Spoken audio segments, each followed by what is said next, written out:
El doctor Oliva estuvo aquí en Ramallo encabezando un equipo de profesionales que llevó adelante un estudio relacionado a el medio ambiente, a las condiciones, a la contaminación de aire, agua y tierra, y el vínculo que hay con las enfermedades, ¿no? El vínculo que hay entre el impacto que se le produce al ambiente por cuestiones naturales o por la intervención del hombre y cómo esto deriva en complicaciones en la salud, ¿no? Bueno, lo saludo primero. ¿Qué tal, doctor Oliva? ¿Cómo le va? Buen día. Leo Terzi soy. Esto es Radio Meta en Villa Ramallo. ¿Cómo anda? ¿Qué tal? Buen día. ¿Cómo están ustedes? Muy bien, muy bien. Bueno, hemos hablado en aquella oportunidad, pero obviamente usted seguramente no lo recuerda. ¿En qué año fue? 18, 19, por ahí, ¿no? Sí, ahí fue que terminamos. El proyecto lo empezamos en el 17. Ajá. Bien. ¿Y en qué consistió el proyecto? Bueno, a pedido de en aquel momento las autoridades de Ramallo nos pidieron que hiciéramos una caracterización ambiental de las 5 localidades que componen el partido, donde evaluamos aire, evaluamos todo lo que tenía que ver con suelo y aguas. Uh-huh. Esa fue la idea, y además evaluamos, bueno, cuál era un poco la percepción de la población en relación a estas problemáticas, además de haber identificado a Ramallo dentro de una zona de una región de la provincia de Buenos Aires con niveles aumentados de riesgo, digamos, por enfermedades como por ejemplo el cáncer. Ajá. Bueno, ¿y de qué manera se había estudiado el aire, la tierra y el agua? Bueno, el tema de lo relacionado con agua, lo que evaluamos fue calidad desde el punto de vista microbiológico, físico-químico, estudiamos los niveles de arsénico en las aguas de consumo y los niveles de nitrato que había también en las aguas de consumo.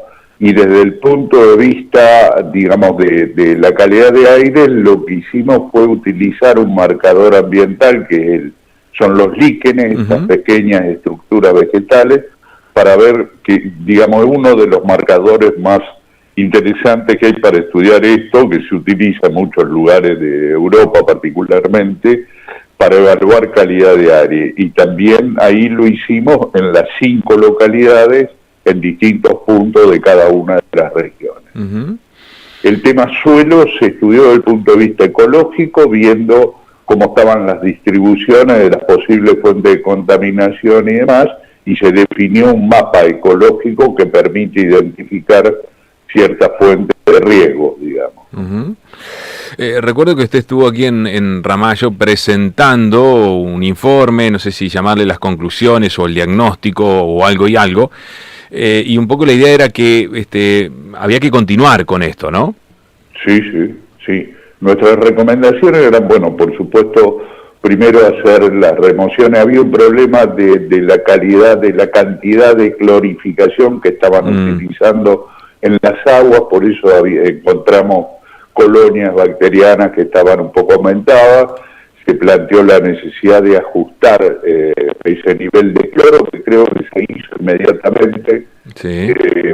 Y después se planteó que había que poner sistemas de purificación para poder remover arsénico y nitrato en agua. Y desde el punto de vista de lo que era la cuestión de calidad de aire, nuestra recomendación fue que se identificaran esos líquenes que era lo que estaba contaminando el aire, si había metales, si había determinado tipo de partículas que podían estar contaminando la calidad de aire, que era evidentemente muy mala en aquel momento. El 80-90% de las muestras estaban contaminadas, digamos, estaban dando una mala calidad de aire, con lo cual, y esto se veía en las 5 localidades, en las 5 localidades, particularmente en Ramallo y Villa Ramallo, que ahí aparecía muy impactado y que además es donde está el grueso de la población y que supongo que debe seguir estando allí. Claro, desde el punto de vista sanitario, le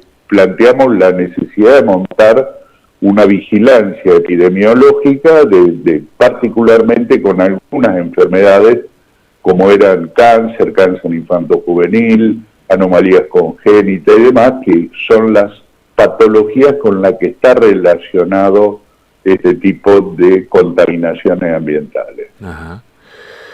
El líquen, o sea, lo que te muestra es que hay una contaminación en el aire, pero no se sabe qué es la que lo está provocando, ¿sería así? No, porque justamente lo que nosotros propusimos como paso siguiente era identificar, porque eso se puede, los líquenes tienen una característica fisiológica que es muy importante, digamos, y es que guardan la historia de los últimos 15 años. Tienen condiciones de estructura vegetal que les permite a los líquenes memorizar. Entonces le planteamos la necesidad de que se identificara allí, porque para poder aplicar mecanismos correctivos hay que saber qué es lo que está contaminando. Claro. Eso es lo que le propusimos en aquel momento. ¿Y cuál era el paso que se tendría que haber dado? Identificar en los líquenes qué elementos eran los que estaban contaminando. Eso hay que hacerlo en las mismas muestras que teníamos en aquel momento guardadas, que después ya no se puede. Eso los líquenes soportan bajo condiciones determinadas de almacenamiento unos meses en que no se modifican, pero después ya no se puede. Una vez pasado ese tiempo hay que volver a hacer la captura del líquen y la identificación de las moléculas. Claro. No, pero o sea, la pregunta era quién hacía ese trabajo, ¿no? O cómo se hacía ese trabajo. No, eso lo hacíamos nosotros ustedes en aquel mismos. momento. Bien. Con la Universidad de Córdoba, y la identificación en los líquenes, nosotros en aquella época trabajábamos con el INTA, que podía hacer la identificación de esas moléculas. Hoy, por supuesto, como ustedes saben, el INTA ha sido prácticamente desmantelado. Claro. Pero bueno, existen otros laboratorios que pueden hacer suplantarlos, claro. Doctor, y comentaba también hace un ratito que la indicación era poner purificadores para el tema del agua. No, no purificadores individuales, digamos, que eso es mucho más complejo y depende mucho de la voluntad de la gente, sino a nivel de las plantas de purificación, poner removedores, que existen metodología, incluso ahora hay metodologías mucho más baratas que las que había en aquel momento, que para el caso de arsénico era solo osmosis inversa. Hoy hay otras metodologías. Hay alternativas, porque en aquel momento recuerdo que era eso, lo que nos decían es que era muy caro, ¿no? Sigue siendo muy caro, y además tiene un problema. Cuando uno remueve el arsénico del agua, hay que depositarlo en algún lado, y eso también es complicado, digamos. Hoy hay metodologías más versátiles para hacerlo, pero la remoción hay que hacerla a nivel central, y como Ramallo, casi todo el partido tiene buena distribución de agua, se puede hacer a nivel central, ¿no? Por supuesto habría que actualizar ahora y ver cómo son los valores. O sea, esto es un estudio, hay que pensar que lo hicimos hace 7 u 8 años atrás, con lo cual ahora habría que volver a hacer el diagnóstico y volver a hacer una evaluación sanitaria y demás para ver cuál es la situación actual, porque pudo haber mejorado. Claro, pero es la forma de combatir el arsénico hoy. Sí. ¿Y hay municipios que lo han adoptado? Sí, algunos lugares de la provincia de Buenos Aires. Ustedes saben que la provincia de Buenos Aires es uno de los más impactados en el tema de arsénico. El 70% de la población de la provincia de Buenos Aires está expuesta a niveles elevados de arsénico. Este es un problema muy serio, es una de las 3 o 4 provincias que encabezan la situación de la problemática de arsénico en Argentina.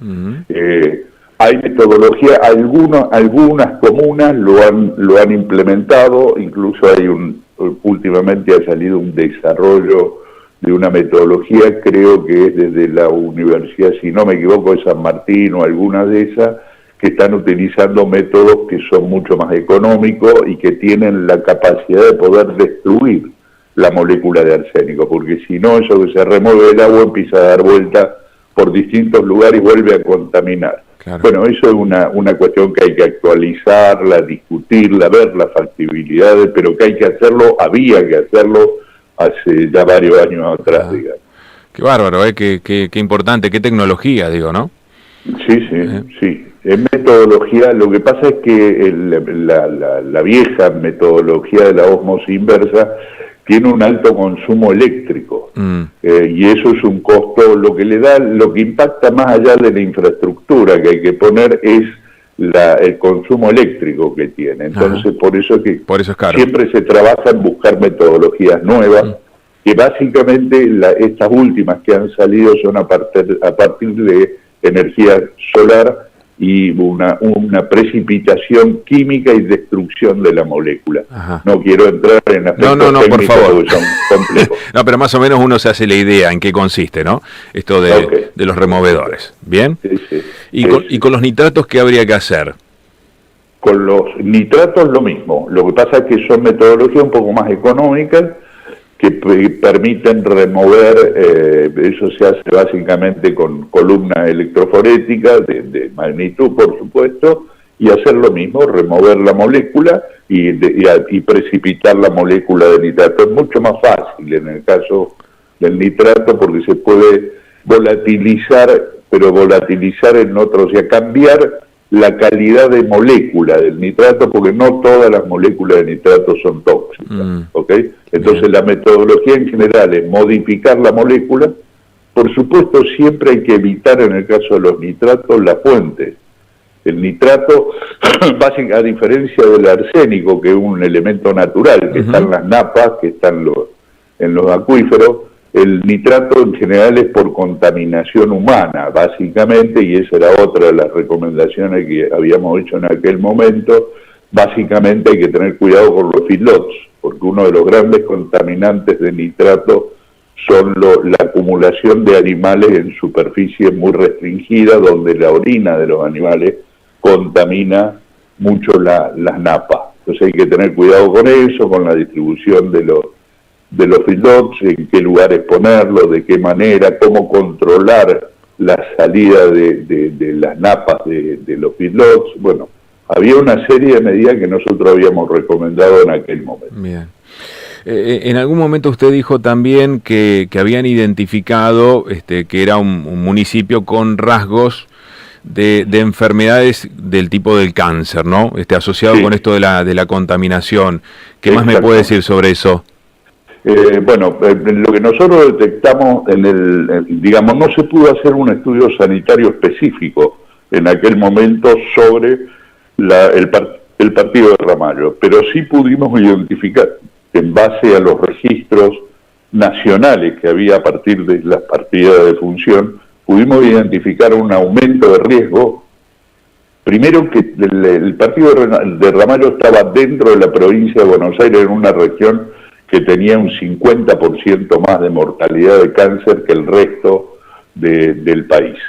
Y particularmente en la zona de Ramallo, por los registros que había de función, de partida de función, aparecía en hombres un riesgo aumentado del 30 y pico %, casi el 40% de mayor riesgo de mortalidad por cáncer. Por encima del promedio de la provincia.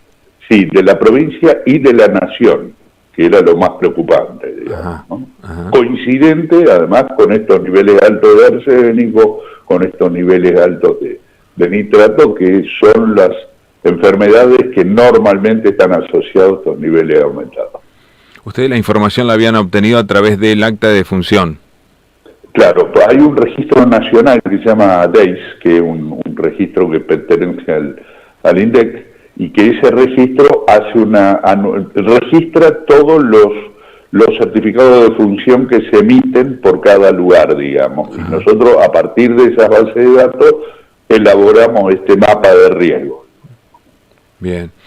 ¿Habían tenido la posibilidad de hacer algún tipo de encuesta también con la población o no? Estaba planificada, la íbamos a hacer con los chicos de los colegios secundarios de ustedes, de la región.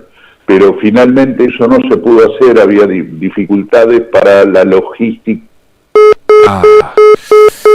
Se cortó, estábamos charlando con el doctor Oliva, que fue el responsable de aquel estudio que se hizo en Ramallo en el año 2018-2019 con la Universidad Nacional de Rosario, PROMAS, se llama el Programa de Medio Ambiente y Salud, y bueno, justo que nos estaba hablando de esa encuesta que iban a hacer alumnos de escuelas secundarias, se cortó la comunicación. Vamos a ver si lo podemos poner otra vez al aire. Se cortó la comunicación justo, doctor, cuando nos contaba de las dificultades para hacer la encuesta.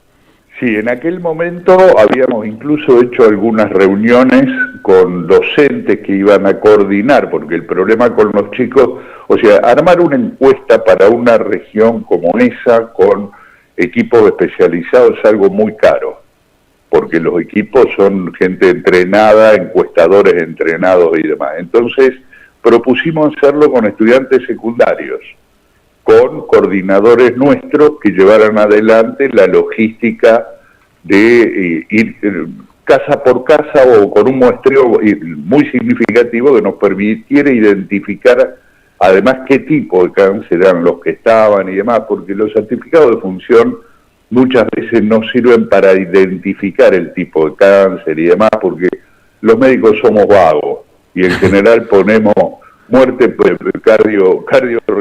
cardiorrespiratorio, claro, y todos morimos de un paro cardiorrespiratorio. El tema es que fue lo que produjo el paro, ¿no? Claro, lo que pasa es que hay que conocer la causa que hay debajo de eso, y la única forma de hacer eso es ir casa por casa y recuperar 3 generaciones para atrás para ver cuántos factores de herencia, genéticos puede haber de por medio. Ajá. Son factores de confusión y no echarle la culpa solo a los factores ambientales. Claro. Entonces habíamos propuesto eso es un operativo, hay que entrenar a los chicos previamente y demás. Bueno, no, eso no se pudo hacer. Una lástima. No, fue imposible. Claro, porque eso te permite hacer como una historia de la enfermedad en el distrito, ¿no? Exacto, esos modelos se utilizaron mucho en la posguerra en Europa, porque Europa decidió en la posguerra poner a funcionar modelos de sistema de salud pública, digamos, y no tenían información epidemiológica, y para poder montar un operativo de semejante magnitud, y entonces particularmente en Inglaterra empezó esto allá a finales de los años 40, después de la guerra, y se hizo este tipo de trabajo, se llama reconstrucción de historia familiar sanitaria, o sea, se va casa por casa y se va construyendo un mapa de cuáles son las condiciones que están, cuánto de antecedente familiar hay de cáncer. Bueno, se hacen una serie de encuestas, y lo pueden hacer los chicos del colegio secundario, tienen que estar bien entrenados, las encuestas tienen que estar validadas, pero lo pueden hacer y además dejarle montado un sistema de vigilancia a futuro. Se hablaba en aquel momento del observatorio, tiene que ver con eso. Exacto, exactamente. Claro, porque uno, yendo 2 o 3 generaciones hacia atrás, tiene la película y no una foto de este momento, ¿no? Y en la película uno lo que puede ver es los cambios. Y por ahí pensar qué fue lo que pudo haber generado ese cambio, ¿no? Exactamente. Ese es el panorama. Por ahí habría que haber ido. Habría que haber ido por ahí, o quizás puedan Estamos a tiempo, en algún momento, ¿no? Claro, tal cual. ¿Sigue vigente el programa, el PROMAS? Sí, siguen trabajando. Y además en el marco de una red interuniversitaria, o sea, nosotros pertenecemos a una red de las 6 universidades públicas de la región centro, donde no está la provincia de Buenos Aires por diferentes razones demográficas, pero que sí podemos articular. Bueno, en los hechos el trabajo que hicimos en Ramallo se hizo en el marco de la red. Participó gente de la Universidad de Córdoba, gente de la Universidad de Villa María, gente de la Universidad de Entre Ríos. O sea, el equipo siempre tiene 2 características: pertenece a esta red de 6 universidades públicas de la región, y además de eso trabaja transdisciplinarmente. Nosotros trabajamos con sociólogos, con demógrafos, además de trabajar con químicos y gente especializada en aire y en agua, ¿no? Y siguen recibiendo convocatorias de los municipios interesados en saber qué es lo que pasa en materia de medio ambiente y esta relación con las enfermedades, o son un poco reacios. No, en general son reacios. Hemos hecho trabajos como esto en otros lugares, pero en general lo que pasa es que esto es destapar una olla después complicada de manejar, y más en estos tiempos. Mejor no destaparla. Políticos. Claro. Y si a usted lo convocaran de nuevo de Ramallo, ¿por dónde habría que empezar? ¿Qué es lo que diría? No, habría que hacer una actualización para ver cómo está la condición ahora, porque si esto se hubiera llevado adelante en los siguientes 2 o 3 años, podíamos partir de ese punto cero que habíamos elaborado nosotros, habíamos encontrado. Pero hoy han pasado 6, 7, 8 años, es necesario actualizar eso y después volver a ver hasta dónde es necesario intervenir. Ojalá el diagnóstico fuera diferente en este momento, si hubieran cambiado las condiciones y demás. No lo sabemos, la verdad que no lo sabemos. Doctor Oliva, le agradezco mucho la charla, ha sido muy amable. No, al contrario, gracias a ustedes por difundir. Saludos. Saludos.